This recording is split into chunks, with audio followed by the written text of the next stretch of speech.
লালমনিরহাটের হাতীবান্ধা মুক্তিযোদ্ধা বাজার। মানুষের ভিড়, কোলাহল, কেনাবেচার শব্দ, সবকিছুর মাঝেই আছে এক নিঃশব্দ আর্তনাদ।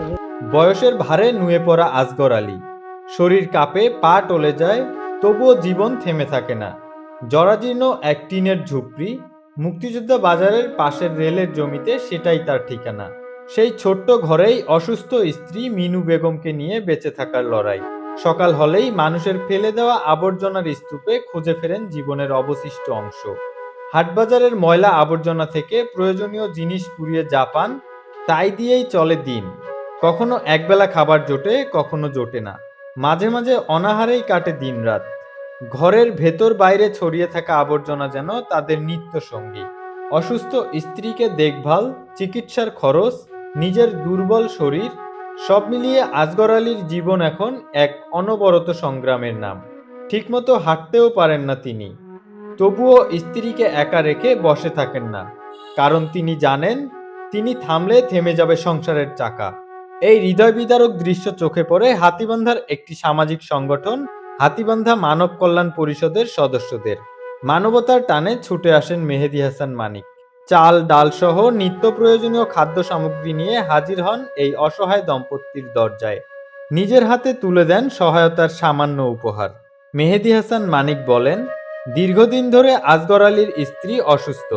অনেক সময় না খেয়েই দিন কাটে তাদের। আমাদের সংগঠনের পক্ষ থেকে সামান্য সহায়তা দেওয়া হয়েছে।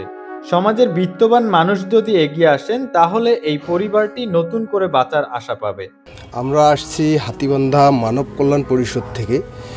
তো আজকে যে পরিবারটিতে আমরা এসেছি, এটি হচ্ছে সিঙ্গিমারি ইউনিয়ন ৬ নম্বর ওয়ার্ড, কাজীর বাজার, অর্থাৎ কাজীর বাজার মুক্তিযোদ্ধা বাজার। মুক্তিযোদ্ধা বাজারের প্রাণকেন্দ্রে অবস্থিত আমাদের আসগর আলী আজো ভাই।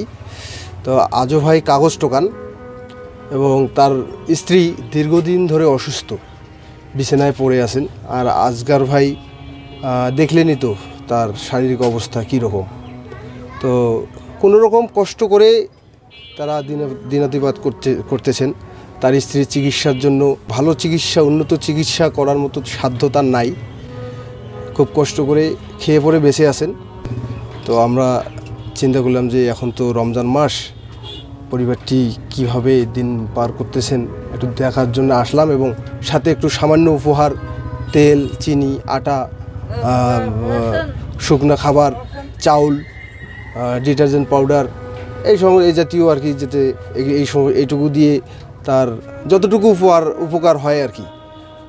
আর আমি হাতীবান্ধাবাসীর কাছে দোয়া চাই মানব কল্যাণ পরিষদের সকল কর্মীর জন্য, এবং সেই সকল মানুষের জন্য দোয়া চাই যারা হাতীবান্ধা মানব কল্যাণ পরিষদকে ভালো কাজ করার জন্য বিভিন্নভাবে সহায়তা প্রদান করে থাকেন।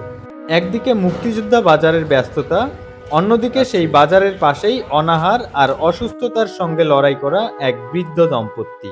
প্রশ্ন রয়ে যায়, মানবতার এই আহ্বানে সাড়া দেবে কি সমাজ? আসগর আলীর ঘরে কি জ্বলবে একটুখানি আশার আলো?